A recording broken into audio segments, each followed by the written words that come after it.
Hello बच्चा party, welcome back to Neeva physics classes. हम last के वीडियोस में करंट इलेक्ट्रिसिटी के बेसिक्स पढ़ चुके हैं। हमने पढ़ा था करंट क्या होता है and then drift velocity, current density, ये सब चीज़ें हमने डिस्कशन कर ली थी लास्ट की वीडियो में। आज का जो सेशन होगा, आज का जो वीडियो होगा, वो इस पूरे चैप्टर 3 करंट इलेक्ट्रिसिटी का मोस्ट इम्पॉर्टेंट पार्ट है, ओम्स लॉ। ओके, तो आपको इस चैप्टर में काफ़ी सारे कॉन्सेप्ट्स हैं। हमें फॉर्मूला रटने की ज़रूरत नहीं, हम कॉन्सेप्ट को डेप्थ में समझेंगे। ओके, और क्वेश्चंस को इजीली कर लेंगे। ठीक है, तो आपको फॉर्मूला रटने की ज़रूरत नहीं है। मैं इसी तरह से आपको कॉन्सेप्ट समझाऊंगी, न्यूमेरिकल्स करवाऊंगी कि हम फॉर्मूला जितने ज़्यादा हो सके कॉन्सेप्ट्स हम क्वेश्चन को डिराइव करें, डील करें। ओके, तो हम स्टार्ट करते हैं हमारा आज का लेक्चर।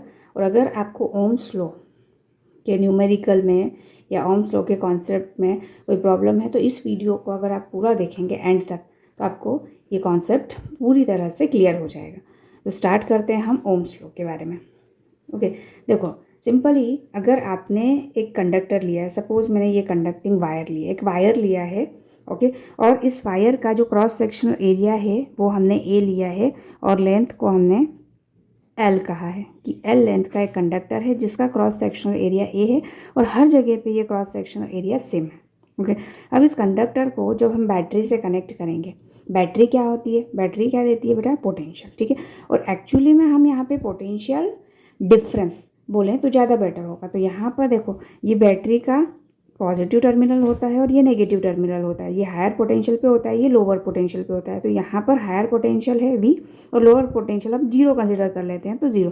तो इस कंडक्टर के अक्रॉस जो पोटेंशियल का डिफरेंस है, ओके, जो पोटेंशियल का डिफरेंस है वो कितना होगा, वो V होगा। क्यों होगा, क्योंकि हमने एक एंड पे V और दूसरे एंड पे ज़ीरो लिया है। तो इन दोनों का जो डिफरेंस है, potential higher to lower flow करता है, तो high voltage to low voltage, तो V माइनस ज़ीरो करेंगे तो आपका जो रिजल्ट निकल के आएगा वो V रहेगा। ठीक है, जो डिफरेंस है वो V रहेगा। नाउ अगर हम जो पोटेंशियल यहाँ पे जब बैटरी लगाते हैं तो ये बैटरी क्या करती है, ये पोटेंशियल प्रोवाइड करती है इस कंडक्टर को, और इस कंडक्टर में जितने भी फ्री इलेक्ट्रॉन्स हैं वो क्या करते हैं बेटा, मूव करना स्टार्ट करते हैं। ड्रिफ्ट वेलोसिटी हमने पढ़ा था, इस बैटरी के कारण ही इन इलेक्ट्रॉन्स को फोर्स मिलता है और ये इलेक्ट्रॉन जो हैं वो मूव करने लगते हैं towards the positive terminal of the battery.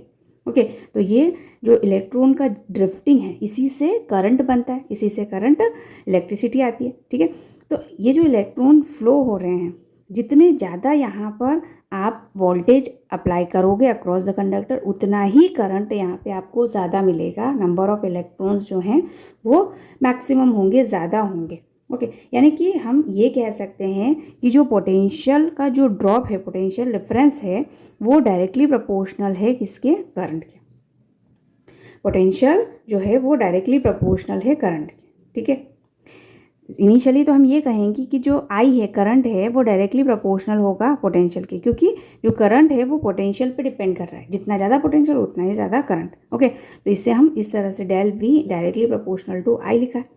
ठीक है, यहाँ पर मैंने डेल V नहीं लिखा हुआ है, इसका मतलब यही है, डिफरेंस ही है वोल्टेज का। ओके, तो चलिए यहाँ पे अगर हमने प्रोपोर्शनलिटी साइन को हटाया है तो क्या लगा बेटा, एक कांस्टेंट, और इसी कांस्टेंट को बोलते हैं क्या, रेजिस्टेंस। ओके, रेजिस्टेंस का मतलब क्या होता है कि ये जो कंडक्टिंग वायर है, कंडक्टिंग वायर में इलेक्ट्रॉन के फ्लो को अपोज करने वाला फैक्टर। ओके, रेजिस्टेंस क्या है, इलेक्ट्रॉन के फ्लो को अपोज करने वाला जो फैक्टर होगा कंडक्टर के अंदर, वो होता है रेजिस्टेंस, रेजिस्ट करता है मोशन को। क्लियर, तो जो रेजिस्टेंस आया यहाँ से, वो निकल के आया आपके पास डेल V अपॉन आई। ठीक है, अब आप सोच रहे होंगे कि जो रेजिस्टेंस का फॉर्मूला होता है वो पोटेंशियल और करंट पर डिपेंड करता होगा, क्योंकि ये फॉर्मूला जो कॉन्सेप्ट निकल के आया, रिजल्ट निकल के आया, वो ये है। बट एक्चुअली में रेजिस्टेंस न तो पोटेंशियल पर, बैटरी के पोटेंशियल पर डिपेंड करता है और न ही करंट पे डिपेंड करता है। ये दोनों क्वांटिटी इंडिपेंडेंट है। अगर आप कोई डिवाइस लेके आए हो तो उसका रेजिस्टेंस क्या होता है, फिक्स होता है। ये जो क्वांटिटी है रेजिस्टेंस, ये है बेटा कांस्टेंट। ओके, हर कंडक्टर के लिए, हर डिवाइस के लिए ये कांस्टेंट होता है। इसमें चाहे हम वोल्टेज को बढ़ा दें तो करंट बढ़ जाएगा। ओके, तो ये जो है वो बेसिक है और यहाँ पर इसका स्टेटमेंट लिखा हुआ है। ओके, स्टेटमेंट जो है वो मैंने आपको समझा दिया कि इस तरह से होता है। अब अगर मैं डेल वी और आई मतलब पोटेंशियल और करंट के बीच में ग्राफ प्लॉट करूँ तो वो ग्राफ हमें कुछ इस तरह से मिलेगा। हमने एक्स एक्सिस पे आई लिया है और वाई एक्सिस पे वी लिया है, ठीक है, वोल्टेज लिया है। अगर आप इंटरचेंज करना चाहते हैं तो इंटरचेंज भी कर सकते हैं, यहाँ पर वी ले लो, यहाँ पे आई ले लो, क्योंकि एक्चुअल में क्वेश्चन ये अराइज होता है। अभी मैंने कहा कि जो करंट है वो वोल्टेज पे डिपेंड करता है, मतलब वोल्टेज जो है यहाँ पर इंडिपेंडेंट है, वोल्टेज जो है वो बैटरी प्रोवाइड कर रही है, ठीक है, बैटरी के कारण ही करंट कम ज़्यादा हो रहा है। तो एक्चुअली में जो करंट है वो तो वोल्टेज पे डिपेंड कर रहा है। ओके, यानी कि वोल्टेज जो है वो इंडिपेंडेंट क्वांटिटी, और इंडिपेंडेंट क्वांटिटी को हमेशा हम एक्स एक्सिस में लेते हैं, ठीक है। तो आप वी को यहाँ पर भी ले सकते हैं, लेकिन जब वी को अगर आप एक्स एक्सिस में लेंगे तो यहाँ का जो स्लोप मिलेगा बेटा वो 1/r होगा, ठीक। तो हमने इनिशियली, आप पहले ये समझिए कि हमने एक्स एक्सिस में करंट लिया है और वाई एक्सिस में वोल्टेज लिया है, ठीक है। अगर मैं एक स्ट्रेट लाइन यहाँ पे ड्रॉ करूँ, ठीक है, तो और ये एंगल हम थीटा लें तो यहाँ इस एंगल, ये जो थीटा है इसका मतलब अगर मैं स्लोप फाइंड करूँ तो क्या होगा बेटा, टेन थीटा। स्लोप क्या होता है, टेन थीटा, और टेन थीटा क्या होता है, परपेंडिकुलर अपॉन बेस। तो परपेंडिकुलर यहाँ पर अगर मैं यहाँ पर कोई पॉइंट ले लूँ, मान लो ए, ठीक है, तो ये आपका परपेंडिकुलर हो गया, ये हो गया आपका डेल वी, और ये जो है वो आपका करंट हो गया, ठीक है। डेल आई भी लिख सकते हो, यहाँ से यहाँ तक का ही करंट। तो डेल वी अपॉन आई जो है वो क्या हो जाएगा आपका tan theta. Okay, tan theta perpendicular upon base होता है, तो डेल वी बाई आई, और ये जो वी बाई आर आई होता है ये क्या होता है, रेजिस्टेंस। तो इसको हम रेजिस्टेंस लिख सकते हैं। तो सिंपली अगर आपको कोई ग्राफ दिया हुआ है और उसमें एंगल दिया हुआ है तो आप रेजिस्टेंस फाइंड कर सकते हैं। टेन और जो भी एंगल दिया हुआ है, सपोज 45 डिग्री दिया हुआ है और आपको बताना है कि इसका रेजिस्टेंस क्या है, तो आप टेन थीटा के प्लेस पे 45 रख दीजिए, और 10 45 क्या होता है 1, तो इसका रेजिस्टेंस क्या हो जाएगा 1। ओके, अब ओनली 1 लिखेंगे, बट उसके आगे तो यूनिट होगी ना। तो रेजिस्टेंस की जो यूनिट होती है बेटा वो होती है ओम। इस तरह से हम डिनोट करते हैं ऐसे, ठीक है। इसको क्या बोलते हैं, ओम। ये जो साइंटिस्ट थे इन्हीं के नाम पे इस रेजिस्टेंस की यूनिट रखी गई। अब ये होता है कि जब हम ओम्स लॉ अप्लाई करते हैं तो एक कंडीशन होती है, यहाँ पर भी आपको स्टेटमेंट में लिखी हुई होगी कि ये provided that the physical condition, यानी कि जो टेम्परेचर है और जो अदर फिजिकल कंडीशन है अगर वो कांस्टेंट है तो ही हम ये ओम्स लॉ अप्लाई कर सकते हैं, अदरवाइज नहीं कर सकते। अगर आपके पास डिफरेंट टेम्परेचर दिए हुए हैं और कंडक्टर एक ही है तो हर टेम्परेचर पे रेजिस्टेंस की वैल्यू डिफरेंट आएगी, ठीक है। जैसे यहाँ पर आप देख सकते हैं कि यहाँ करंट और वोल्टेज के बीच अगर आप ग्राफ ड्रॉ करें, एक ही कंडक्टर है हमारे पास, और इस कंडक्टर में मान लीजिए टेम्परेचर T1 पर ये वाली कंडीशन है, ठीक है, मतलब θ1। अब θ1 जो एंगल है, अब और जो टेम्परेचर सेकंड लिया हमने ये T2 लिया है, इस पर θ2 है, तो इस पर जब हम tan θ1 और tan θ2 निकालेंगे तो आप ऑब्वियसली आपको दिख रहा है tan θ1 is greater than tan θ2, ठीक है, यानी कि जिसका स्लोप ज़्यादा है उसका रेजिस्टेंस ज़्यादा होगा। θ1 इज ग्रेटर है ना, θ1 इज ग्रेटर देन θ2, तो R1 is greater then R2, और टेम्परेचर भी रेजिस्टेंस के साथ वैरी करता है, और यहाँ पर आप देख सकते हो कि इंक्रीज हो रहा है। अगर हम टेम्परेचर को बढ़ाएंगे तो रेजिस्टेंस की वैल्यू इंक्रीज होगी। क्लियर यहाँ तक? ओके, अब कुछ सब्सटेंस होते हैं जो इस ओम्स लॉ को पूरी तरह से ओबे करते हैं, ठीक है, ओम्स लॉ को फॉलो करते हैं। वो होते हैं कॉपर, सिल्वर, एल्यूमिनियम, ये। बट कुछ ऐसे भी डिवाइसेस होते हैं या ऐसे मटेरियल्स होते हैं जो ओम्स लॉ को फॉलो नहीं करते हैं, जैसे गैसेस हो गई, क्रिस्टल हो गए, रेक्टिफायर्स हो गए, थर्मोनिक वॉल्व हो गई, ट्रांजिस्टर हो गए, ये सभी ओम्स लॉ को फॉलो नहीं करते हैं। ओके, तो ये हो गई non ohmic devices, non ohmic conductor substances. Okay, now resistance and resistivity, ये जो रेजिस्टेंस हमने पढ़ा इसी को हम यहाँ पर और भी डिटेल में पढ़ रहे हैं, ठीक है। अभी हमने रेजिस्टेंस का ये वाला कॉन्सेप्ट पढ़ा, रिजल्ट आपका ये आया था कि जो रेजिस्टेंस होता है वो होता है del V by I. Okay, क्या होता है, वी बाई आई या del V by I. Okay, अगर आप लोअर पोटेंशियल को 0 मान रहे हैं तो यहाँ पर हमेशा वी बाई आई लिखेंगे। ओके, इसीलिए अब हमने एक कंडक्टर लिया, इसका क्रॉस सेक्शनल एरिया ए, और हाँ रेजिस्टेंस को इस तरह से डिनोट करते हैं, ठीक है। ऐसा नहीं है कि एक वायर को हमने इस तरह से डिज़ाइन में बना दिया। रेजिस्टेंस का जो सिंबल है, मतलब रिप्रेजेंटेशन है, वो ये है। हम तार को इस तरह से जिगजैग में नहीं ले रहे हैं, ओके। चलिए, अब रेजिस्टेंस किस पे डिपेंड करता है? तो रेजिस्टेंस वोल्टेज और करंट से तो इंडिपेंडेंट है, बट जो रेजिस्टेंस है वो डायमेंशंस पे डिपेंड करता है कि जो ये कंडक्टर है इसकी लेंथ क्या है। लेंथ के डायरेक्टली प्रोपोर्शनल होता है, एरिया के इनडायरेक्टली प्रोपोर्शनल होता है, और जो भी हम कंडक्टर ले रहे हैं, जिस सब्सटेंस का कंडक्टर ले रहे हैं, उस सब्सटेंस पे डिपेंड करता है रेजिस्टेंस। तो ये तीनों चीज़ों पे डिपेंड करता है, ठीक है। R is directly proportional to, यहाँ पर डायरेक्टली है एल तो यहाँ पर एल, और इनडायरेक्टली ए तो इनडायरेक्टली ए, ओके। प्रोपोर्शनलिटी का साइन जब हम रिमूव करेंगे तो हमारा ये 1/, है एक्चुअली में, अलग अलग लिखा था मैंने इसलिए। अब इन दोनों को हम कंबाइन कर लेंगे तो L/A आ जाएगा। यहाँ देखिए, दोनों को कंबाइन किया हमने फर्स्ट सेकेंड इक्वेशन को, तो रेजिस्टेंस जो है वो डायरेक्टली प्रोपोर्शनल, तो प्रोपोर्शनलिटी साइन आपने रिमूव किया तो यहाँ पर एक कांस्टेंट आया रो, ठीक है। इसे बोलते हैं रेजिस्टिविटी। रेजिस्टिविटी का सिंपल सा मीनिंग है कि अगर ये कंडक्टर की लेंथ मान लीजिए 10 मीटर है, ठीक है, तो आप इसको यूनिट में भी डिवाइड कर सकते हैं, 1 मीटर, ठीक है। 1 मीटर के 10 पार्ट्स में डिवाइड हो जाएगा ये कंडक्टर, ओके। तो 1 या यूनिट लेंथ में कितना रेजिस्टेंस है ये हमें रेजिस्टिविटी बताती है, क्लियर, ओके। रेजिस्टिविटी को स्पेसिफिक रेजिस्टेंस भी कहा जाता है।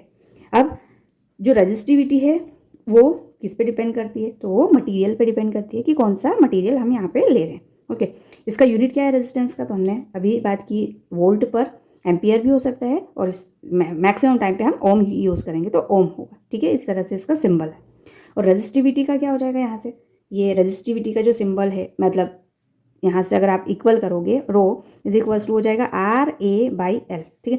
तो यहाँ पे रेजिस्टेंस का यूनिट क्या होता है? ओम, इसका मीटर स्क्वायर और इसका मीटर, तो मीटर स्क्वायर से ये कैंसिल, सो इसका यूनिट हो जाएगा बेटा ओम इंटू मीटर, क्लियर, रो का। अब डायमेंशन फार्मूला, डायमेंशनल फार्मूला ये होगा ML² T-3A-2, ओके। अब मैं हमेशा डायमेंशन फार्मूले को डिराइव करती हूँ फार्मूले के थ्रू, मतलब जो कॉन्सेप्ट हमने पढ़ा, रिजल्ट हमारा आया उसके थ्रू, कि जैसे अगर रेजिस्टेंस है तो रेजिस्टेंस डेल V या V/I होता है, तो V और I का डायमेंशन फार्मूला लिखा हमने और कैलकुलेशन किया ये सब, और फार्मूला जो फाइनल आपका रिजल्ट आया डायमेंशन फार्मूला का, वो ये है, ओके। बट इसको आप अब डिराइव करोगे, ठीक है। इस रिजल्ट को आपका होमवर्क है, ये आपको करना है, ओके। अब नेक्स्ट देखते हैं कंडक्टेंस और कंडक्टिविटी। जैसे रेजिस्टेंस है तो रेजिस्टेंस के सिमिलर कंडक्टेंस है, ठीक है। रेजिस्टेंस क्या करता है? करंट को अपोज करता है, और कंडक्टेंस फ्लो करवाता है इलेक्ट्रॉन्स को कंडक्टर के अंदर, ओके। और कंडक्टिविटी मतलब resistance per unit length, okay. और यहाँ पर जो है कंडक्टिविटी जो है वो कंडक्टेंस पर यूनिट लेंथ हो जाएगा। तो इससे जो कंडक्टेंस है इससे हम रेजिस्टेंस के रेसिप्रोकल लेते हैं, ओके। कंडक्टेंस को G से रिप्रेजेंट करते हैं, और ये क्या होता है? 1/R, और जो रेजिस्टेंस का यूनिट होता है उसका रेसिप्रोकल कर देंगे तो आपको ये साइमन मिलेगा, ठीक है। मतलब इसका यूनिट क्या होता है? साइमन। अब कंडक्टिविटी, तो कंडक्टिविटी जो रेजिस्टिविटी है आपकी उसका रेसिप्रोकल, ओके। कंडक्टेंस रेजिस्टेंस का, और कंडक्टिविटी रेजिस्टिविटी का रेसिप्रोकल, और कंडक्टिविटी को हम सिग्मा से नोट करते हैं, 1/ρ हो जाएगा, ओके। इसका जो सिंबल है यहाँ पे ओम इंटू मीटर, तो यहाँ पे हो जाएगा ओम का मोह भी बोलते हैं, उल्टा करेंगे तो ओम को मोह डिवाइड बाई मीटर हो जाएगा। डायमेंशन फार्मूला आपका ये आ जाएगा। अब इसका वेक्टर फॉर्म भी कभी कभी आपसे बोर्ड एग्जाम में पूछ लेते हैं कि ओम्स लॉ तो हमें पता है डेल V/I होता है, लेकिन इसका वेक्टर फॉर्म ये आया कैसे एक्चुअली में, ओके। और किन वेक्टर क्वांटिटी से रिलेट हम कर सकते हैं, ओके। तो देखिए, सबसे पहले तो हमने क्या किया, वही पूरी कहानी वही है कि हमने एक कंडक्टर लिया है, कंडक्टर की जो लेंथ है वो L है बेटा, एरिया ऑफ क्रॉस सेक्शन है A, क्लियर। तो यहाँ से जब हम बैटरी 20 वोल्ट की बैटरी लगाएंगे, ठीक है, तो इलेक्ट्रिक फील्ड क्या हो जाएगा? तो V/L हो जाएगा, ठीक है। तो यहाँ से पोटेंशियल क्या हो जाएगा? V = E/L, और अभी हमने ये पढ़ा था V = RI, ओके। इन दोनों को जब हमने इक्वल किया तो ये हो जाएगा E/L = R/I हुआ, ओके। E/L = रेजिस्टेंस के लिए हम ये वाला कॉन्सेप्ट यूज़ करेंगे, तो इसके रेजिस्टेंस के प्लेस पे ये लिख दिया हमने, ओके। L से L कैंसिल, और E = I/A रो हुआ, ठीक है, I/A रो।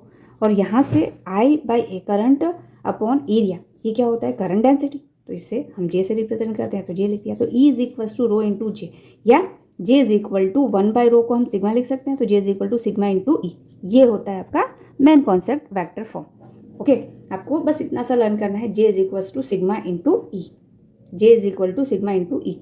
तो अब हमने क्या किया, इस ओम्स लॉ को वेक्टर फॉर्म में, क्योंकि करंट जो है वो स्केलर है, तो करंट को हम वेक्टर में किस तरह से रिप्रेजेंट कर सकते हैं, तो ये रिप्रेजेंटेशन हमने कर दिया, J is equal to sigma into E, J is equal to sigma into E. Okay, अब ये हमने डिराइव किया था लास्ट लेक्चर में ड्रिफ्ट वेलोसिटी के केस में, ये वाला, मतलब ये I is equals to N E V D A. Okay, A को हम डिवाइड में करेंगे तो यहाँ पे करंट डेंसिटी बन जाएगा, और ओके एन ई और वी डी के प्लेस पे वी डी भी हमने फाइंड किया था यहाँ पर, ई ई इंटू एम और इंटू टाउ ये होता है, तो वी डी के प्लेस पे हमने ये वैल्यू रख दी। ओके, नाउ यहाँ से एक चीज़ आपको ध्यान रखना है, ये जो करंट है I is equals to N E V D के प्लेस पे जब आप ये रखोगे एन ई स्क्वायर हो जाएगा, ये ई टाउ और एम इंटू ए हो जाएगा, और ये आई इज इक्वल्स टू यहाँ से हो जाएगा बेटा एन ई स्क्वायर, और ई हो जाता है वी बाई एल, तो ई के प्लेस पे हम वी बाई एल या डेल वी बाई एल रख लेंगे ए, और डिवाइड बाई एम। ठीक है, अगर मैं यहाँ पर वी को सब्जेक्ट करूँ तो ये सब क्वांटिटी इधर आ जाएंगी, तो M L divide by N E square A into I. ये वाला पूरा जो कॉन्सेप्ट है बेटा, ये क्या होता है, ये होता है resistance. V is equals to R I से अगर हम कंपेयर करें तो आपको जो रेजिस्टेंस मिलेगा वो मिलेगा M L divide by N E square A. ठीक है, और L बाई ए को भी जब आप साइड में रखोगे तो ये वाली क्वांटिटी होती है रो, देखो m by N E square tau, यहाँ पे टाउ लिखना भूल गए, ये वाला टाउ। ठीक है, तो यहाँ पे मल्टीप्लाई में इस तरह से टाउ आ जाएगा। ओके, नीचे आएगा यहाँ पर एन ई स्क्वायर में, यहाँ पे ये टाउ आ जाएगा। ठीक है, यहाँ पे टाउ नीचे ले गया, तो N E square tau M, ठीक है, एल बाई ए। तो कंपैरिजन करेंगे तो हमारा जो रो है ये निकल के आया, और सिग्मा जो है इसका उल्टा हो जाएगा, रेसिप्रोकल ले लेंगे। तो इस तरह से कहीं ना कहीं काफ़ी सारे कॉन्सेप्ट हैं इसमें, लेकिन जब आप क्वेश्चन करोगे तो आपको ये सब याद करने की, फॉर्मूले याद करने की ज़रूरत नहीं है। ठीक है, ऑटोमेटिक आपसे क्वेश्चंस बन जाएंगे। आपको सिर्फ एक कॉन्सेप्ट ये याद रखना है कि जो पोटेंशियल होगा V, वो क्या होगा आर आई के बराबर, और ये वाला R is equal to rho into L by A. Clear, अब यहाँ तक क्लियर हुआ। अब हम आगे इसके देखिए, आपको दिया हुआ है resistance of the conductor of length and area of cross section is half. तो हमने क्या किया, पहले तो हमने क्या किया, कंडक्टर लिया, ठीक है, इसका लेंथ हमने एल लिया और area of cross section A, और इसका रेजिस्टिविटी मान लीजिए सिग्मा है। ठीक है, किसी मटेरियल से बना हुआ है, इसका रेजिस्टिविटी सिग्मा है, तो इसका जो रेजिस्टेंस होगा वो क्या होगा बेटा, रो एल बाई ए। अब हमें ये कहा गया है कि लेंथ एल और area of cross section, length हमने एल ही लिया और एरिया ऑफ क्रॉस सेक्शन को हाफ करना है, जो एरिया ए लिया था अब उसे क्या करना है, ए बाई टू करना है। क्या करना है बेटा, ए बाई टू करना है। ठीक है, और लेंथ को यहाँ पे डबल करना है क्वेश्चन में, एक मिनट, हाँ लेंथ जो है बेटा इसको डबल करना है, यहाँ पे मिस हो गया, डबल करना है। तो हम एल के प्लेस पे, अब जो नया कंडक्टर हमने लिया है यहाँ पे एल के प्लेस पे 2L हो गया, और जो एरिया है वो A बाई 2 हो गया। ठीक है, कंडक्टर वही है, अब हमने क्या किया, उसको खींच दिया, लेंथ के रिस्पेक्ट में उसको खींच दिया। ठीक है, तो एरिया उसका कम हो जाएगा, तो एरिया हाफ बाय हाफ हो गया। एक्चुअली में वॉल्यूम तो दोनों का सेम ही रहेगा। तो यहाँ पे जो न्यू रेजिस्टेंस आएगा बेटा वो क्या हो जाएगा, मटीरियल तो यही है, सेम ही है, तो रो तो सेम ही रहेगा इसका। एल के प्लेस पे क्या हो जाएगा 2L, और एरिया के प्लेस पे A बाई 2। तो यहाँ से आर डैश न्यू रेजिस्टेंस क्या है, रो इंटू 2 ऊपर चला जाएगा, तो ये हो जाएगा 4 times L by A. Okay, अब ये रो एल बाई ए ये कितना था आर, तो R dash is equals to 4 times of R. ठीक है, तो जो पहले का रेजिस्टेंस है उससे अगर हम ये सब चीज़ें कर दें तो ये 4 टाइम्स हो जाएगा। जो न्यू रेजिस्टेंस आएगा बेटा वो कितना हो जाएगा आपका 4 टाइम्स। क्लियर हुआ, इतना छोटा सा कॉन्सेप्ट था। अब नेक्स्ट ये जो क्वेश्चन है, all the edges with block with parallel phases are unequal and its longest edge is 4 times its shortest. देखो इस क्वेश्चन में आपको सिंपली ये कहा गया है कि ये आपको एक ब्लॉक दिया हुआ है, ठीक है, इसका लेंथ अलग है, ब्रेथ अलग है, हाइट अलग है, तभी तीनों चीज़ें अलग अलग हैं। और जो लॉन्गेस्ट एज है, मतलब हम लॉन्गेस्ट एज को लेंथ मान लेते हैं, जो लेंथ है बेटा वो शॉर्टेस्ट एज ये ब्रेथ मान लेते हैं, इसका 4 टाइम्स है। तो अगर मैं ब्रेथ को 4 टाइम्स कर दूँ तो ये लेंथ बन जाएगा 4 टाइम्स है। Okay, find the ratio of maximum to minimum resistance between the faces. ये जो फेसेस हैं इनके बीच में हमें रेजिस्टेंस मैक्सिमम और मिनिमम फाइंड करना है, रेशियो फाइंड करना है मैक्सिमम टू मिनिमम का। ओके, तो 1 बाय 1 अगर हमारा कॉन्सेप्ट जो है हमने ये पढ़ा था, अगर मैं फर्स्ट की बात करूँ तो मैं ये वाला अगर फेज लेती हूँ तो ये वाला जो फेज लिया तो यहाँ पर इसका एरिया क्या हो जाएगा बेटा, ये एरिया जो है वो लेंथ इंटू ब्रेथ, तो यहाँ पे रो लेंथ, अब जो लेंथ है वो ये हाइट हो जाएगा इस केस में, ठीक है, तो इस केस में ये हाइट हो जाएगा और इसका एरिया हो जाएगा L इंटू बी, ठीक है। तो L के प्लेस पे आप 4 इंटू बी पुट कर सकते हैं, rho into H divide by L के प्लेस पे हमने 4 इंटू बी पुट किया तो 4b स्क्वायर हो गया ये। ओके, अब एक और क्वांटिटी आनी चाहिए ताकि आपको पता चले, कंपैरिजन कर सकते हैं। अगर मैं R2 मानूँ, ठीक है, अब ये दूसरा फेज़ मान लिया हमने, तो दूसरे फेज़ में मान लीजिए कि लेंथ हम L ले लेते हैं, तो इसका जो एरिया हो जाएगा वो जो दूसरी दो बची हुई हैं साइड्स उनका मल्टीप्लाई हो जाएगा, तो B और H बचा हुआ है। ओके, अब L के प्लेस पे 4b पुट कर सकते हैं, L के प्लेस पे हम 4b पुट कर सकते हैं, तो रो इंटू 4b, ठीक है, divide by b into H, तो b से b कैंसिल। ओके, तो ये हो जाएगा रो 4 divide by H. Okay, now अगर मैं R3 करूँ तो रो अब हमारा b बचा, b divide by L into H. Okay, तो रो b के प्लेस पे आप L/4 पुट कर सकते हैं, L/4, ठीक है, तो ये हो जाएगा बेटा L/4 into L into H, तो L से L कैंसिल और रो हो गया। ओके, ये एंड डिवाइड बाई 4h। अब आपको दिख रहा है इन दोनों को जब आप कंपेयर करोगे, यहाँ पे तो कोई क्वांटिटी है, यानी कि मिनिमम जो है डिवाइड में 4 है, इसका मतलब मिनिमम तो आपका ये हो जाएगा और मैक्सिमम मल्टीप्लाई में है तो मैक्सिमम रेजिस्टेंस आपका इस फेज से मिलेगा, ठीक है, R2, तो ये आपका मैक्सिमम हो जाएगा और ये आपका मिनिमम हो जाएगा। इन दोनों का रेशो पूछा है आपको, तो R maximum divide by R minimum. R maximum कितना है, ये रो, ठीक है, 4/h और ये हो जाएगा रो 1/4h, ठीक है, h से h और रो से रो, ये h 4 जो है वो उधर ऊपर चला जाएगा तो मल्टीप्लाई में आ जाएगा, 4 इंटू 4 16 हो जाएगा, तो R maximum divide by R minimum, जो रेशो आया बेटा वो क्या आया आपका 16, ठीक है, मतलब मैक्सिमम रेजिस्टेंस जो है वो मिनिमम रेजिस्टेंस का 16 टाइम्स होगा। क्लियर? ओके, नेक्स्ट क्वेश्चन है find the time relaxation between the two collision and free path, ठीक है, मतलब रिलैक्सेशन टाइम फाइंड करना है।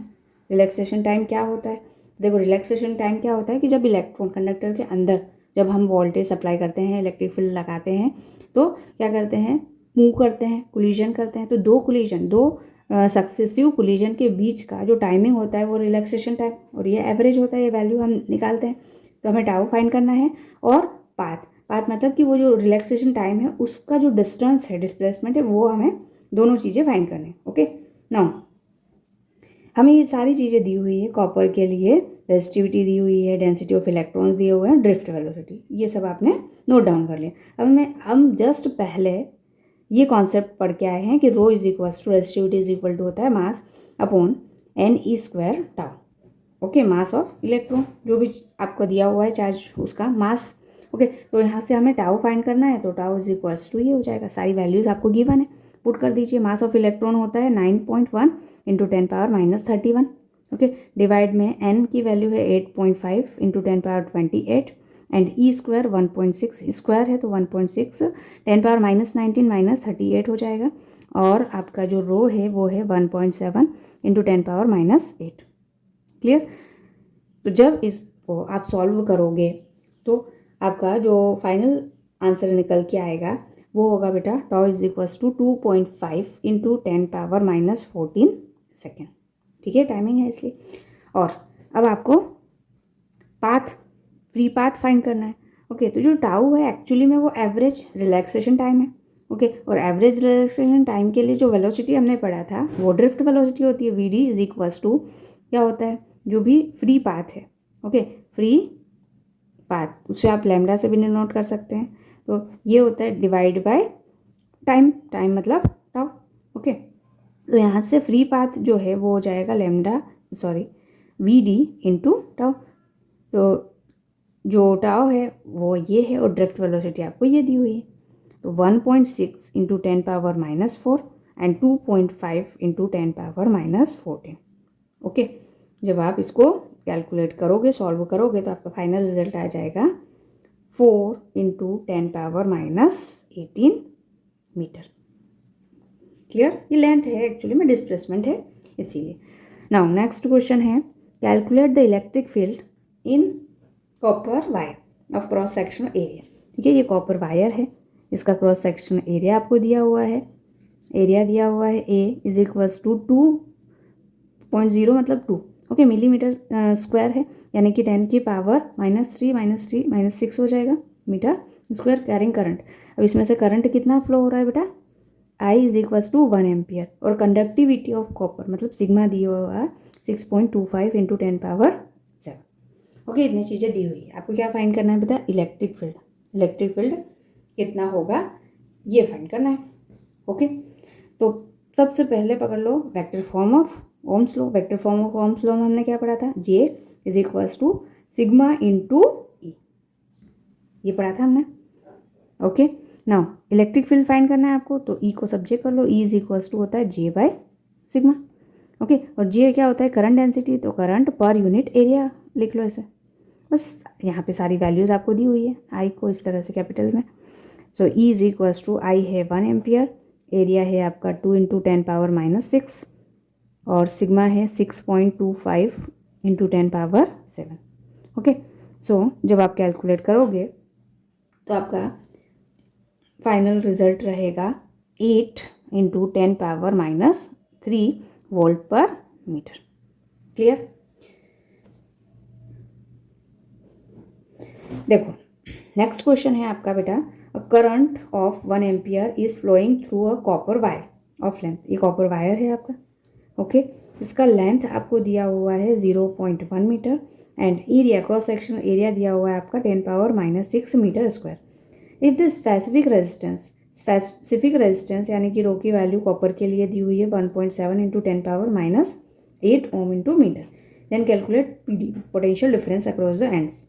आपको पोटेंशियल डिफरेंस फाइंड करना है। ओके, अब हम कैसे करेंगे, क्या करेंगे, तो सिंपली हमें ये पता है कि जो रेजिस्टेंस होता है बेटा वो होता है rho into L by A.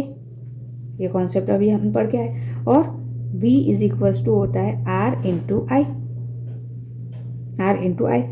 Current की वैल्यू 1 एम्पियर दी हुई है। ओके, यहाँ पर करंट की वैल्यू भी नोट कर दीजिए 1 एम्पियर। क्लियर?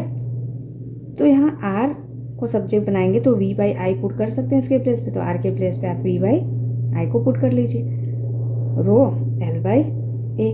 हमें पोटेंशियल डिफरेंस भी निकालना है, तो रो इंटू L इंटू ए इंटू आई, सभी की वैल्यूज पुट कर दीजिए। 1.7 इंटू 10⁻⁻8, L लेंथ कितना है 0.1, ओके, एंड आई है 1 एम्पियर है आपका। ओके, एरिया कितना है 10⁻⁻6। ओके, ये पॉइंट हटा तो यहाँ पर एक 0, और ये भी, ये तो एज इट इज़ रहने दो 1.7। तो ये आ जाएगा आपका वोल्टेज जो है V है वो आएगा, कितना आएगा बेटा 1.7 इंटू ये 10⁻5 हो जाएगा, और यहाँ पर ऊपर जाएगा तो 10⁻³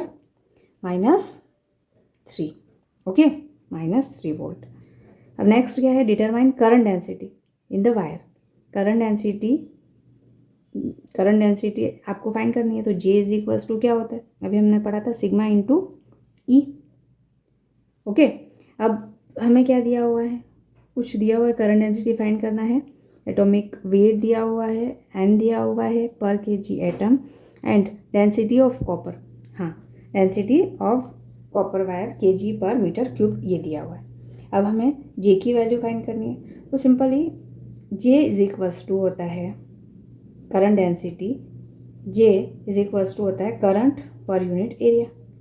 ओके, इससे भी कर सकते हो आप, बट यहाँ पे सिंपली करंट और एरिया ही दिया हुआ है, तो करंट की वैल्यू है 1 और एरिया की वैल्यू है -6।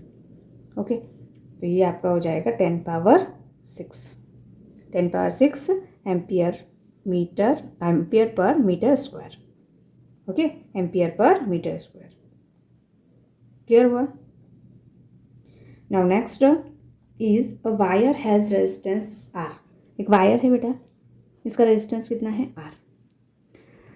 अब इफ़ द रेडियस, फर्स्ट में हमें ये करना है, if the radius of cross section, पहले हम इनिशियली हम मान लेते हैं इसका जो एरिया है वो ए है और लेंथ कितना है एल है। ओके, अब क्या किया, रेडियस ऑफ क्रॉस सेक्शन, इसका एरिया सपोज मैंने ये रेडियस आर मान लिया, तो अगर एरिया रेडियस के फॉर्म में लिखना है तो पाई आर स्क्वायर होगा। Radius cross section cylindrical wire is double. अब हमें क्या कहा है कि रेडियस अगर मैं डबल कर दूं, ओके, रेडियस डबल कर दूं तो रेशियो ऑफ इनिशियल और फाइनल रेजिस्टेंस फाइंड करना है। ठीक है, तो इनिशियल रेजिस्टेंस क्या होगा बेटा, रो एल बाई ए, ये हमने कॉन्सेप्ट पढ़ा है। तो रो लेंथ तो वही है, रेडियस के रिस्पेक्ट में एरिया क्या हो जाएगा बेटा, पाई आर स्क्वायर इनिशियल। ओके, अब फाइनल जो है उसमें हमें क्या करना है बेटा, डबल करना है, क्या, रेडियस को डबल करना है। तो एक्चुअली में जब आप रेडियस को डबल करोगे तो ये जो ए डैश जो न्यू आएगा एरिया वो हो जाएगा पाई इंटू यहाँ 2r हो जाएगा, और 2 का स्क्वायर मतलब 4r स्क्वायर हो जाएगा। ठीक है, ये तो एरिया को अगर आप चेंज कर रहे हो तो लेंथ में भी चेंज आएगा, क्योंकि ये जो आपका वायर है इसका वॉल्यूम तो सेम ही रहेगा बेटा, इसका वॉल्यूम तो सेम ही रहेगा। आप खींचो, वॉल्यूम का मतलब इसमें जो पूरा स्पेस है वो तो सेम ही रहेगा, आप खींच लो तो लेंथ ज़्यादा हो जाएगी, एरिया कम हो जाएगा। तो एक्चुअली में क्या होता है कि एरिया इंटू लेंथ, इसका जो वॉल्यूम है इनिशियल वॉल्यूम वो फाइनल वॉल्यूम के बराबर होगा। ओके, अब इनिशियल एरिया और आपका लेंथ ये है, एरिया को हम पाई आर स्क्वायर ले रहे हैं और लेंथ को एल ले रहे हैं, और यहाँ पर इसका एरिया आपने डबल कर दिया, एरिया डबल कर दिया यानी कि पाई 2r स्क्वायर मतलब 4r स्क्वायर कर दिया, तो लेंथ पे क्या चेंज आएगा, तो जो लेंथ निकल के आएगी बेटा वो क्या आएगी, यहाँ पे पाई से ये पाई कैंसिल, आर से आर कैंसिल, तो ये हो जाएगी जो इनिशियल लेंथ है उसका 1/4 हो जाएगा। लेंथ अगर आप ऑब्वियसली लेंथ मतलब एरिया को अगर बढ़ाओगे तो लेंथ जो है वो कम हो जाएगी, तो 1/4 आ जाएगी। तो यहाँ पे हमें न्यू रेजिस्टेंस लिखने के लिए लेंथ के प्लेस पे आपको L/4 लिखना है। ओके, इतना ही करना है। तो रो यहाँ पे हो जाएगा बेटा L/4, यहाँ pi into 4 R square. Okay, अब आपको फाइंड करना है, रेशो फाइंड करना है, तो इनिशियल और फाइनल इन दोनों का रेशो फाइंड कर लीजिए। रो एल यहाँ पाई आर स्क्वायर हुआ और यहाँ पर रो एल, ये 4 नीचे ले लूँ तो 16 हो जाएगा, 4 × 4 16 pi R square. Okay, pi R square से और रो एल से कैंसिल, सो आर आई मतलब इनिशियल और फाइनल का जो रेशो 16 ऊपर चला जाएगा तो ये 16 हो जाएगा। ओके, रेजिस्टेंस जो है वो 16 टाइम्स हो जाएगा फाइनल रेजिस्टेंस के। Okay, initial resistance. अब नेक्स्ट में आपको दिया हुआ if the length of wire increased by 10%। ठीक है, तो हम इन क्वेश्चंस को, जो परसेंटेज वाले क्वेश्चंस होते हैं उनको हमेशा आप इस तरह से करो कि मान लीजिए कि मैंने इनिशियल ये वाला है जो है इनिशियल लेंथ हमने मान लिया कि इसका 100 है। ठीक है, इनिशियल लेंथ क्या ले लिया 100। अब लेंथ को हमने 10% इंक्रीज कर दिया, तो जो न्यू लेंथ आ जाएगी वो कितने आ जाएगी बेटा 110। कितना आ जाएगा 110। ओके, अब आपको बताना है कि रेजिस्टेंस में कितना % इंक्रीज हुआ। तो अभी हमने कहा कि अगर लेंथ में चेंज किया तो एरिया में भी चेंज आएगा। ठीक है, अब एरिया न्यू एरिया कैसे निकालें, तो एरिया पहले ए था, ठीक है, लेंथ पहले एल थी, एरिया अब न्यू हो गया ए डैश, लेंथ हो गई एल डैश। ओके, तो यहाँ हम एल के प्लेस पे 100 पुट करें इंटू ए, और ये डिवाइड बाय क्या हो जाएगा बेटा एल डैश कितना है अब हो गया 110, तो यहाँ पे डिवाइड बाय 110 कर दो। ये जो न्यू एरिया है वो क्या हो जाएगा बेटा, वो हो जाएगा 10/11 ए, पहले वाले के 10/11 आ जाएगा। बस अब आप कर दो, जो इनिशियल आपका रेजिस्टेंस है इस केस में वो कितना हो जाएगा, तो हो जाएगा रो एल के प्लेस पे 100 पुट किया और ए एरिया के प्लेस पे हमने एरिया ही पुट किया। ओके, अब आर डैश जो न्यू है, आर फाइनल कर देती हूँ, वो क्या हो जाएगा रो इंटू यहाँ पर एल के प्लेस पे 110 और एरिया ए डैश के प्लेस पे क्या हो जाएगा 10/11, तो 11 ऊपर चला जाएगा ए। ठीक है, तो यहाँ से 0 से ये 0 कैंसिल हो जाएगा, 0 से 0 कैंसिल, यानी कि यहाँ पे आ जाएगा 121 रो बाई ए। ठीक है, यहाँ 100 रो बाई ए, यहाँ पर 120 रो बाई ए। अब परसेंटेज इंक्रीज या डिक्रीज है ये निकालना है, तो इसके लिए हमारे पास ये कॉन्सेप्ट है फाइनल माइनस इनिशियल। ठीक है, डिवाइड बाय इनिशियल, ये कॉन्सेप्ट हमेशा याद रखना अगर परसेंटेज निकालना है, और इंटू 100। ओके, ये परसेंटेज में आ जाएगा। अब देखिए फाइनल जो है वो कितना है 121। ठीक है, रो बाई ए को कॉमन लेके कट कर दो, और इनिशियल है आपका 100, इनिशियल कितना है यहाँ पर 100। ठीक है, इंटू यहाँ पर 100। ओके, 100 से 100 कैंसिल, तो ये हो जाएगा बेटा 21%। 21% जो है वो इंक्रीज़ हुआ है। ओके, पॉजिटिव आया इसलिए इंक्रीज़ हुआ है। अब सिमिलरली ये जो थर्ड क्वेश्चन है इसको हम इतने स्टेप्स में नहीं करेंगे। ओके, ये हमने कॉन्सेप्ट सीख लिया, अब डायरेक्टली करेंगे। If the length of the wire is increased by 20%, पहले क्या था, पहले जो है वो 10% इंक्रीज, अब 20% इंक्रीज हुई। ठीक है, तो L से L अगर 100 है तो L डैश हो जाएगा कितना 20%, मतलब 120 हो जाएगा। ठीक है, 120 हो जाएगा, तो यहाँ पर जो एरिया है बेटा, एरिया है वो कितना हो जाएगा 10/12, 10/12 इंटू ए हो जाएगा, जो न्यू एरिया बचेगा वो। ठीक है, अब आप करोगे ये इसी तरह से इसी वे में करोगे तो फाइनल माइनस इनिशियल, अब ये 12 में 12 का मल्टीप्लाई करोगे तो 144 आ जाएगा बेटा, कितना 144 माइनस 100 डिवाइड बाई 100 हो जाएगा। ठीक है, तो ये आ जाएगा बेटा 44%। ओके, तो एग्ज़ाम में आप जितनी ज़्यादा प्रैक्टिस करोगे उतनी ही ज़्यादा आपकी क्या होगी, एक्यूरेसी डेवलप होगी, एक्यूरेसी आएगी, और आपका जो टाइमिंग है वो लेस होगा। तो ये सारी चीज़ें प्रैक्टिस से ही आएंगी। ओके, तो आपको क्या करना है, ज़्यादा से ज़्यादा प्रैक्टिस करना है ताकि आपको क्वेश्चन को कम से कम टाइम में कर सकें। ओके, तो आई होप आपको ये लेक्चर हेल्पफुल रहेगा, और आप आगे भी और भी क्वेश्चंस जो हैं उनकी प्रैक्टिस करना इस टॉपिक से रिलेटेड जो भी है। ओके, अब हम नेक्स्ट वीडियो में देखेंगे टेम्परेचर का डिपेंडेंसी किस तरह से रेजिस्टेंस के वेरिएशन में इम्पॉर्टेंट होता है। ओके, और कलर कोड ऑफ रेजिस्टेंस भी पढ़ेंगे। तो मिलते हैं नेक्स्ट वीडियो में। Thank you so much everyone.